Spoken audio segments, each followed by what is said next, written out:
을 중심으로 교만 때문에 망한 아마샤, 교만 때문에 망한 아마샤라는 제목으로 말씀의 은혜를 함께 나누겠습니다. 여러분 혹시 기억하시는지 모르겠는데 지금은 자동차를 이렇게 타고 가다가 뒤를 보려면은 여러분 사이드 미러를 보셔야 되잖아요. 근데 예전에는 사이드 미러에 이렇게 작은 글씨가 새겨져 있었어요. 예, 한번 그림 한번 보여주시겠습니까? 네, 이렇게 되어 있죠. 사물이 거울에 보이는 것보다 가까이에 있다. 왜 이 글씨가 새겨져 있을까 생각을 해보면 아마 사고가 좀 많이 났던 것 같아요. 왜냐하면 훨씬 가까운데 멀다고 생각하고 이렇게 뭐 끼어들기를 하거나 이러다가 사고가 많이 났기 때문에 자동차 제조사에서 이런 부분들을 이제 고려해서 이런 글씨를 넣어놨던 것 같습니다. 사실 우리가 오늘 또 어제 말씀을 나누고 있는 이 아마샤라는 인물이 딱 그런 것 같습니다. 우리 생각에는 아마샤 진짜 참 어떻게 이런 사람이 있냐 이렇게 혀를 끌끌 차면서 아유 참 한심한 사람이네 뭐 이렇게 우리가 생각을 할 수도 있지만 사실 오늘 제가 말씀의 제목도 교만 때문에 망한 아마샤라는 제목으로 말씀의 제목을 지었는데 우리의 모습이 사실은 상당히 이런 아마샤의 교만에 가까이 있기 때문에 오늘 우리에게도 이런 사이드 미러에 있는 이런 경고의 말씀이 우리에게도 너무나 가까이 있을 수 있음을 우리에게 경고하는 것이 아닌가 생각을 해서 이런 생각을 해보게 되었습니다. 그렇다면 어떻게 아마샤는 이런 교만함에 빠지게 되었을까 한번 살펴봄으로써 우리가 이 시간에 영적 교훈을 얻을 수 있기를 원합니다. 아마샤가 이제 오늘 본문에 보면은 북이스라엘에게 사신을 보내어서요. 한마디로 좀 속된 말로 시비를 걸고 있는 걸 보게 됩니다. 나와라, 한번 우리가 겨뤄보자, 우리의 힘을 한번 겨뤄보자 이런 의미로 이제 사신을 보내서 이런 의미를 전달을 하죠. 근데 당시에 혹시 여러분 지금 이 부분이 참 저도 예전에 성경을 읽을 때 많이 헷갈렸는데요. 요아스, 여호아스 막 계속 이렇게 나와서 헷갈리잖아요. 이 인물이 요아스가 또 이 아마샤의 아버지가 요아스인데 북이스라엘 왕이 또 요아스이기 때문에 헷갈릴 텐데 동명이인입니다. 분명히 다른 인물인데 이제 북이스라엘의 당시 왕이었던 이 요아스가 아마샤의 아버지 요아스와 동명이인이기 때문에 헷갈리지 마시라는 의미에서 이제 설명을 드렸는데요. 18절을 보면은 이런 비유로 이렇게 나무랍니다. 이스라엘 왕 요아스가 유다 왕 아마샤에게 사람을 보내어 이르되 레바논 가시나무가 레바논 백향목에게 전가를 보내어 이르기를 내 딸을 내 아들에게 주어 아내로 삼게 하라 하였더니 레바논 들짐승이 지나가다가 그 가시나무를 짓밟았느니라. 이 비유에서 레바논 가시나무는 남유다를 뜻하고요. 레바논 백향목은 북이스라엘을 뜻하고 레바논 들짐승은 이 북이스라엘의 군대를 뜻합니다. 그러니까 이런 의미죠. 어디 볼품없는 이런 가시나무가 나무의 왕이라고 하는 백향목에게 와서 감히 같은 위치에서 대화를 나누려고 하느냐. 그러다가 지나가던 들짐승이 무심코 밟고 지나가 버리는 너는 그런 하찮은 존재에 불과하다. 이런 의미로 북이스라엘 왕이 이제 남유다의 왕이었던 아마샤에게 이렇게 이 비유로서 나무라고 있는 것을 보게 됩니다. 한마디로 뭐 까불면 혼난다 이런 의미 아니겠습니까? 왜냐하면은 여러분 아마도 국력의 차이가 상당히 났을 것으로 생각을 합니다. 그러면 어제 우리가 내용을 살펴봤을 때도 남유다가 에돔과 전쟁을 할 때 못 믿어온 거예요. 왜냐하면 이 30만이라는 군대를 모았지만은 아직 에돔과 전쟁을 하기에는 우리가 충분한 군인의 숫자가 되지 않는다고 생각을 했기 때문에 이 용병을 사오잖아요. 근데 용병을 어디서 사옵니까? 북이스라엘에서 사오는 것을 보면은 이 북이스라엘의 국력이 남유다보다는 훨씬 더 강하지 않았을까. 근데 이렇게 국력의 차이가 상당히 나는 것 같은데도 아마샤는 왜 북이스라엘 앞에서 이렇게 경우를 모르고 날뛰고 있을까? 이제 그 이유를 역대하 25장 19절에 나와 있는데요. 이렇게 되어 있습니다. 내가 에돔 사람들을 쳤다고 내 마음이 교만하여 자긍하는도다.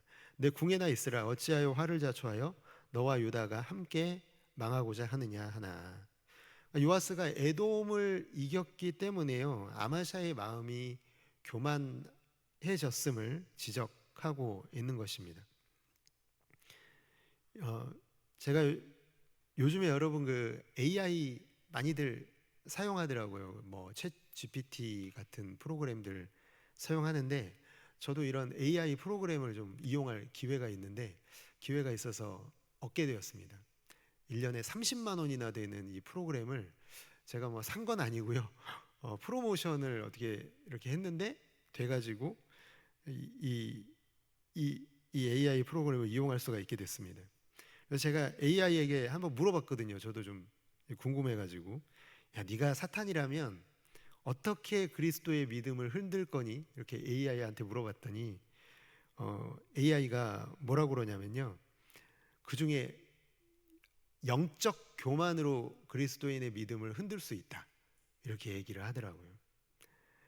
그러니까 교만은 항상 그런 것 같아요. 이 AI도 지적할 만큼 사탄은 이 교만이라는 효과적인 무기를 사용해서 그리스도인들의 이런 믿음을 흔들고 있다. 얼마나 많은 사람들이, 신실한 하나님의 사람들이 이 교만 때문에 무너지고 있고 또 지금도 무너지고 있는지 모릅니다. 여러분, 그런데 왜 교만이 무서운 걸까요? 교만은 죄의 시작점입니다. 죄가 어떻게 인류에게 들어왔냐면요, 교만 때문에 들어왔죠.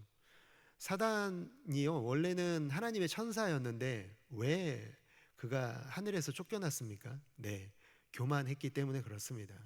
내가 하나님과 똑같이 되리라는 이 마음이 이 교만한 천사가 사탄이 되는 원인이었다는 것이죠.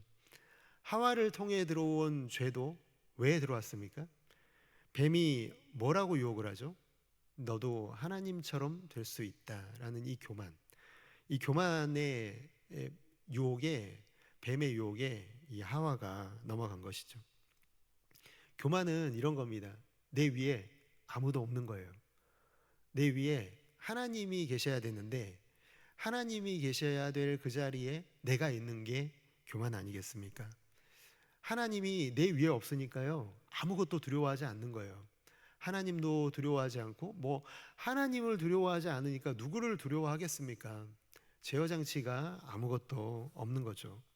아니, 하나님이 계시지 않는 게 아니라 하나님이 보이지가 않습니다. 하나님을 인식하지 못하는 게 교만이라는 것이죠.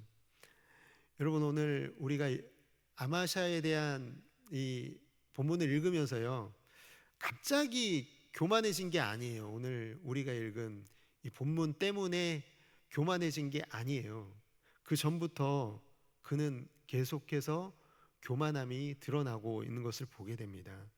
하나님의 사람을 통해서 하나님께서 에돔과의 전쟁에 나가라, 북이스라엘을 의지하지 말고 너는 나를 의지하고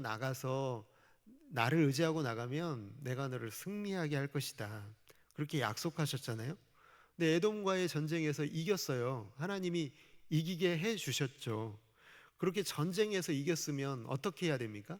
마땅히 하나님 우리를 이기게 해주셔서 감사합니다. 우리가 이길 수 없는 존재인데, 이길 수 없는 전력인데, 우린 북이스라엘을 의지해야 겨우 이기는 전력이었는데 하나님, 우리가 에돔을 이겼습니다. 하나님 너무 감사합니다 하고 돌아와서 예배를 드린 게 아니라요, 어떻게 합니까? 너무 한심한 행동을 하죠. 패전국의 신을 가져와서 그 신을 섬기고 있는 너무나 어처구니 없는 행동을 하고 있는 아마샤의 모습. 역대하 25장 14절에 보면은 아마샤가 에돔 사람들을 죽이고 돌아올 때에 세일 자손의 신들을 어떻게 합니까? 가져와서입니다. 가져와서 자기의 신으로 세우고 그것들 앞에 경배하며 분향한지라. 아마샤는요, 세일 자손의 신을, 패전국의 신을 자기의 신으로 세우고 경배했다라고 되어 있지만, 엎드려 예배했다 뭐 이런 말이지만 이게 말이 안 되는 겁니다. 아마샤는 사실은 이 패전국의 신, 세일 자손의 신들을 섬긴 게 아니라요, 그냥 교만한 아마샤는 내가 신이니까, 내가 하나님이니까 내 말을 잘 듣는 신이 필요한데, 그게 딱 이 패전국의 신 아니겠습니까? 하나님은 교만한 사람에게는, 그래서 하나님은 불편한 존재예요. 왜냐하면 내가 하나님의 뜻에 따라야 되거든요. 근데 그게 불편하니까 내 마음대로 할 수 있는, 내 뜻을, 나의 계획을 이루어줄 수 있는 이런 신을 의지하고 있는 이 아마샤의 교만한 마음이요, 여기서부터 이미 드러나고 있는 것이죠. 근데 여기서 멈추는 게 아니라요, 이 일을 비난하고 있는 선지자를 때려서 입을 막으려고 하잖아요. 그때 선지자가 마지막 경고를 하죠. 역대하 25장 16절 하반절에 보니까 왕이 이 일을 행하고 나의 경고를 듣지 아니하니 하나님이 왕을 멸하시기로 작정하신 줄 아노라 하였더라. 하나님의 마지막 경고조차도 귀에 들리지가 않는 거예요. 여러분, 교만이 정말 무서운 것은요, 다시 말씀드리지만 하나님의 말씀이 귀에 들리지 않고 하나님이 보이지 않고 하나님을 두려워하지도 않는다라는 것입니다. 그렇기 때문에 오늘 본문은요, 아마샤가 교만해진 게 아니라요, 이미 교만해진 아마샤에 대한 징계의 내용이 오늘 본문의 말씀의 내용이라는 것입니다. 여러분, 이런 교만한 왕 때문에 어떤 일이 벌어집니까?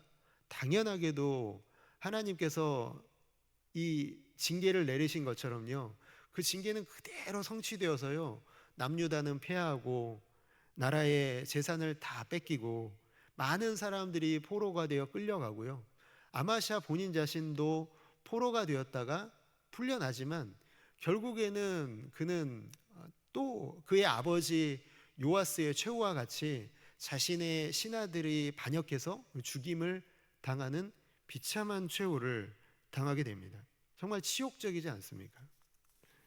정말 무서운 것은요, 한번 교만하면 돌이키는 게 정말 여간 어려운 게 아닙니다. 교만하게 되는 것은 쉽지만 이 교만에서 돌이키는 일은 너무나 어렵다는 것입니다. 다시 말씀드리지만 교만은요, 하나님이 보이지 않기 때문에 그래요. 하나님의 은혜가 너무나 필요한 것입니다. 하나님이 은혜 주셔야만 내가 돌이킬 수 있다. 역대하 25장 25절에 참 특이한 기록이 있거든요. 여기 보면 이렇게 되어 있습니다. 이스라엘 왕 여호아스의 아들 요아스가 죽은 후에도 유다 왕 요아스의 아들 아마샤가 15년간 생존하였더라. 요아스가 29년을 다스리거든요. 그러면은 그냥 29년간 다스렸더라 이걸로 끝나는 게 아니라 여기 보니까 15년간 생존하였더라. 왜 역대기의 기자는 굳이 이런 말씀을 기록을 했을까요? 왜 이런 기록을 남겼을까요? 하나님께서는요, 15년이라는 시간을 또 주신 거예요. 아마샤에게. 교만한 아마샤가 돌이킬 수 있는 15년의 시간을 주셨음에도 불구하고 15년 동안을 그는 회개했다는 기록이 하나도 남아있지 않고, 그 증거가 뭡니까? 마지막에 자기를 배신한 신하들에 의해서 죽임을 당하는 걸 보면은요, 끝까지 하나님 앞에서 회개하지 않는 아마샤의 모습이 나타나 있다. 교만이 여러분 이렇게 무섭습니다. 교만하게 되는 게 참 쉽지만 교만한 자가 다시 돌아오기는 쉽지 않습니다. 사이드 미러에 사물이 생각하는 것보다, 보이는 것보다 가까이 있을 수 있다는 이 교만, 대한 경고는요, 오늘 이 말씀을 보면서 우리가 우리 곁에, 우리 주변에 나도 그렇게 쉽게 교만해질 수 있는 이런 위험의 요소가 너무나 크게 자리 잡고 있구나, 이것을 오늘 우리가 좀 심각한 경고로 받아들일 수 있기를 원합니다. 교만하게 되면은요, 자기 자신을 보는 눈이 망가지는 것 같아요. 내가 나를 봐야 되는데 내가 안 보이는 거예요. 내가 내 자신의 이 연약함, 그리고 내가 얼마나 주님 앞에서 연약한 죄인인지를 봐야 되는데 그게 안 보이고 나에 대한 과대평가를 하고 나의 계획, 내 뜻, 자기중심적인 것만 바라보게 되면 그게 바로 교만한 것이고요. 그러면은 항상 내 주변에 있는 사람들을 힘들게 하고 어렵게 만들고 교회를 힘들게 할 수밖에 없는 것입니다. 괜히 사탄이 믿음의 사람들을 무너뜨리는 가장 효과적인 수단으로요, 교만을 이용하는 게 아닙니다. 여러분, 정말 하나님께서요, 오늘 말씀 보셨잖아요. 나는 내가 내 인생, 내 계획, 내 뜻대로 내가 살아가면 훨씬 더 잘 살 수 있어. 이런 교만한 사람들의 최후는요, 하나님이 그냥 입김 한번 후 부시면 그냥 다 날아가 버리잖아요. 그의 생명, 그냥 또 비참한 아버지와 똑같은 교만한 자의 최후를 맞이하고 있잖아요. 오늘 하나님 앞에서 오늘 우리의 모습도 점검하지 않는다면 하나님이 입김 한번 후 불어버리시는 그 순간에 우리가 쌓아왔던 그런 교만한 것들은요, 다 한순간에 날아가 버리고 말 것입니다. 고린도전서 10장 12절은요, 정말 이건 강력한 경고 아니겠습니까? 같이 한번 읽어보시겠습니다. 시작. 그런즉 선줄로 생각하는 자는 넘어질까 조심하라. 아멘. 뼈에 새겨야 하는 말씀입니다. 오늘 사단의 손에요, 무기가 있는데 그게 뭐냐면 교만이라는 무기거든요. 이 교만이라는 무기가 그것이죠. 어떤 사람들이 그 무기의 타겟이 되겠습니까? 사단이 교만이라는 이 무기를 들고 휘두를 때 어떤 사람이 타겟이 되냐면요, 선줄로 생각하는 사람. 나는 섰어, 나는 서 있어, 근데 사실은 넘어져 있는 그 사람이 교만이라는 이 무기에 가장 손쉬운 타겟이 될 것입니다. 나는 절대로 교만하지 않아, 내가 얼마나 믿음이 좋은 사람인데. 이렇게 장담하는 사람은 교만하게 되는 것이 아니라 이미 교만에 빠져 있는지도 모릅니다. 우리는 항상 하나님 앞에서 하나님의 존재, 그리고 나의 위치, 하나님의 위치와 나의 위치를 제대로 조정하지 않으면요, 우리는 교만함에 너무나 쉽게 빠져버리게 될 것입니다. 특히나 지도자의 위치에 계신 분들은 너무너무 조심해야 됩니다. 큰 책임을 맡은 분들은 정말 이 사단이 교만이라는 이 무기를 통해서 손쉽게 넘어뜨리기 때문에 그렇습니다. 교만하기 쉬운 자리 착각하면 안 됩니다. 교만하라고 주신 자리가 아니라, 그 위에 군림하라고 주신 자리가 아니라, 지도자의 자리는 더 많이 섬기라고, 더 많이 사랑하고, 더 많이 희생하고, 더 많이 하나님 나라로 인도하라고 우리를 그 자리에 세워주신 줄을 믿습니다.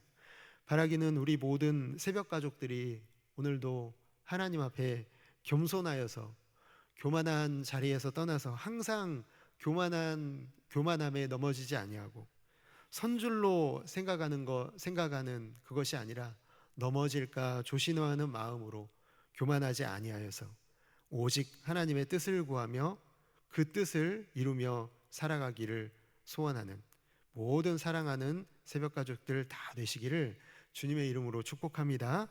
들음